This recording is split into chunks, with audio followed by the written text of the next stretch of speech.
तर तुम्हाला काय वाटतंय का आत्ता आपल्या या कार्यकालामध्ये राहुरी नगरपालिकेमध्ये दादांच्या या मंत्रिपदाच्या कार्यकालामध्ये हे जे कामं झालेले आहेत कोणत्या पद्धतीने कामं झाली?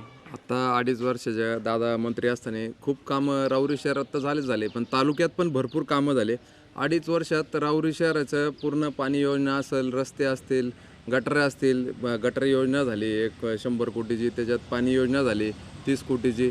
सर्व कामं आज आमचा जोगेश्वरी आखाडा असेल, काळे आखाडा असेल, हा जो मध हद्दीचा भाग आहे जे रस्ते वाचून वंचित होता तो आज पूर्णचे पूर्ण सगळे डांबरीकरण, कॉन्क्रिटीकरण, सगळ्या गटरी एकदम चांगलं झालेलं आहे. त्याच्यामुळे दादांना निवडून यायला कुठलीही अडचण नाही असं मला खात्री आहे.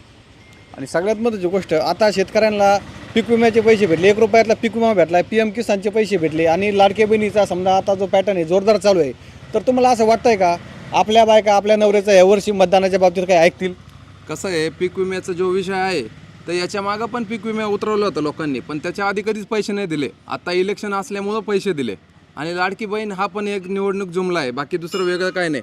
जे शेवटी ऐकणारे आणि नाही ऐकणारे याच्यात खूप बदल असतो, त्याबद्दल मी काही जास्त बोलत नाही. तर जे होणार आहे ते होणारच आहे शेवटी. दादांना मत, दादांनी कामच ते असं केलेलं आहे, त्याच्यामुळे अडचणच नाही कुठल्या प्रकारची.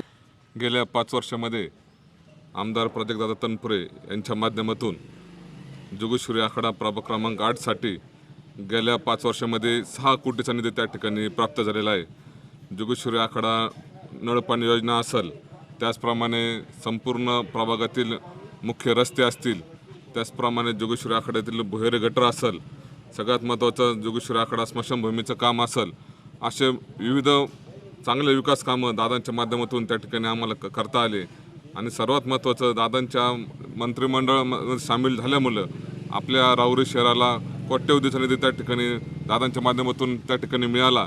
आणि त्यांच्या ह्या मंत्रिपदाच्या माध्यमातून आम्ही आमच्या प्रभागासाठी, राहुरी शहरासाठी खूप असा निधी आम्हाला त्या ठिकाणी मिळवता आला. आणि जे न होणारे कामं त्या ठिकाणी आम्ही केले. अनेक रस्ते जे कदापि शक्य होणे नव्हते ते दादांच्या मंत्रिपदामुळं त्या ठिकाणी आम्हाला त्या ठिकाणी करता आले. आणि दादांनी पण त्या ठिकाणी गेल्या त्यांच्या 2.5 वर्षाच्या कार्यकाळामध्ये राहुरी शहराचे जॉगिंग ट्रॅक असेल, आता नियोजित स्विमिंग पूलचा त्या ठिकाणी काम असेल, असे महत्त्वाचे कामं त्या ठिकाणी त्यांच्या आमदारकीच्या काळात त्या ठिकाणी पार पडलेलं आहे. आणि मंत्रिपद असल्यावर तालुक्याचा व शहराचा कसा विकास होतो या ठिकाणी आम्हाला त्या गेल्या 2.5 वर्षाच्या काळात आम्हाला सर्वांना समजलेलं आहे.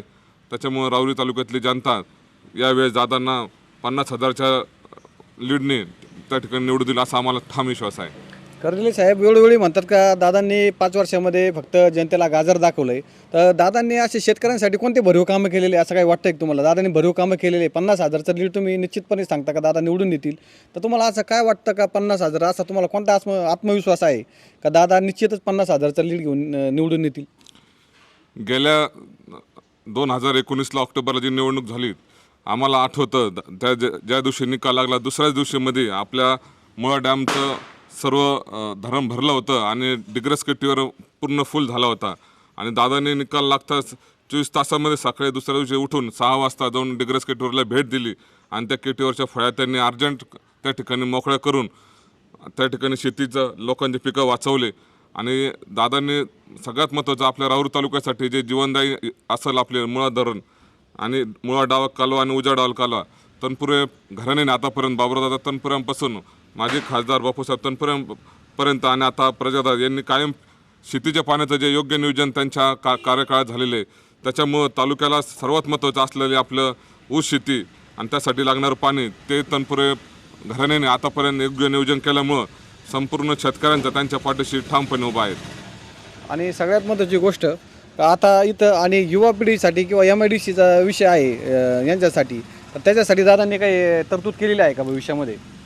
या ठिकाणी आम्हाला आठवतं दादा मंत्री असताना तत्कालीन त्यावेळेसचे उद्योगमंत्री सुभाष देसाई साहेब यांना त्यांनी त्या ठिकाणी पाठपुरावा करून आपल्या राहुरी MIDC असेल, त्याचप्रमाणे आपल्या राहुरी MIDC लगत असलेलं चिंचवेरी आणि कनगर या ठिकाणी 300 एकराचं त्यांनी त्या ठिकाणी उद्योग मंत्रालयाने प्राथमिक सर्वे झाला होता. आणि त्या ठिकाणी आपलं नगर मनमाड हायवे 500 मीटर असताना, त्याचप्रमाणे शिर्डी देवी मंतळ 35 किलोमीटर जवळ असले ते दाखवून आपल्या राहुरी MIDC येथे मोठं 300 एकरामध्ये MIDC आणण्याचा दादांचा त्या ठिकाणी प्रयत्न चालू होता. पण दुर्दैवाने 2.5 वर्षानंतर सरकार कोसळल्याने त्या ठिकाणी तो निर्णय पुढं जाऊ शकला नाही. आणि कर्डिले साहेब गेल्या 5 वर्षामध्ये आता किती वेळा आपल्या गावामध्ये येऊन काही त्यांनी आपल्या गावासाठी काही विशेष काही उपक्रम राबवले का यावर्षी या 5 वर्षामध्ये? गेल्या 5 वर्षामध्ये माजी आमदारांचा आमच्या प्रभागासाठी जोगेश्वरी काळ्या आखाडा प्रभागासाठी कुठं कोणता 1 रुपयाचा निधी आला नाही किंवा त्याचबरोबर राहुरी शहरासाठी त्यांनी कुठं त्या ठिकाणी निधी दिली नाही. म्हणजे हे गेले 5 वर्षात ते आमदार नव्हतेच, पण त्यांच्या कार्यकाळात 10 वर्ष आमदार असताना सुद्धा साधी 1 DP सुद्धा ते आमच्या प्रभागाला देऊ शकले नाही. त्याच्यामुळं त्यांचं कोणतंही योगदान नसल्यामुळं जनतेने त्यांना त्या ठिकाणी नाकारलेलं आहे. असं तुम्हाला कोण विजय होईल असं वाटतंय आता सध्याच्या या 2024च्या निवडणुकीमध्ये? सध्याच्या निवडणुकीमध्ये आम्हाला सर्वांचं म्हणजे आम्हालाच नाही सर्व तालुक्याला या ठिकाणी वाटतं की भरघोस मताने 50,000च्या लीडने आपले राहुरी तालुक्याचे विद्यमान आमदार प्राजक्ता तनपुरे हे पुन्हा त्या ठिकाणी निवडून येतील. तर डवळे पाटील, निळवंडे कॅनॉलचा जो प्रश्न आहे तुम्हाला काय वाटतंय कोणी मार्गी लावलाय? हे नक्कीच या प्रश्नामध्ये तनपुरे कुटुंबियाचा मोठा योगदान आहे. कारण जर आपण म्हटलं की पूर्वीचे जे कोणी होते आधी याचे नेते यांनी जर या गोष्टीचा पाठपुरावा वेळोवेळी केला असता तर हे काम इतक्या वर्ष प्रलंबित राहिलंच नसतं. हे मंत्रिपद आल्यानंतर दादांनी जयंत पाटलांच्या सहकार्याने हे जे काम 2 वर्षात लवकर मार्गी लावण्याचं काम दादांनीच केलेलं आहे आणि तनपुरे कुटुंबियाचाच यामध्ये फार मोठा सहभाग आहे. बरं, मग सगळ्यात महत्त्वाची गोष्ट आत्ताची जी निवडणूक आहे तर या निवडणुकीमध्ये विविध फॅक्टर, लाडकी बहीण योजना असेल, PM किसानचे पेमेंट असेल, त्याच्यानंतर शेतकऱ्याचा विमा असेल, असे विविध फॅक्टरमुळे शेतकऱ्याच्या खात्यावर प्रचंड पैसे आलेले आहे. लाडक्या बहिणीच्या खात्यावर सुद्धा 7,500 रुपये आत्तापर्यंत वर्ग झालेला आहे. तर या फॅक्टरचा या निवडणुकीवर काही परिणाम होईल असं तुम्हाला वाटतंय का? आता आपण सर्व ग्रामीण भागात राहतो. आपल्या घरची लक्ष्मी म्हणजे आपली गृहिणी असते. गृहिणींना घर कसं चालवायचं, त्यांचं काय बजेट आहे मासिक, हे ते आपल्यापेक्षा खरं त्यांनाच माहिती असतं.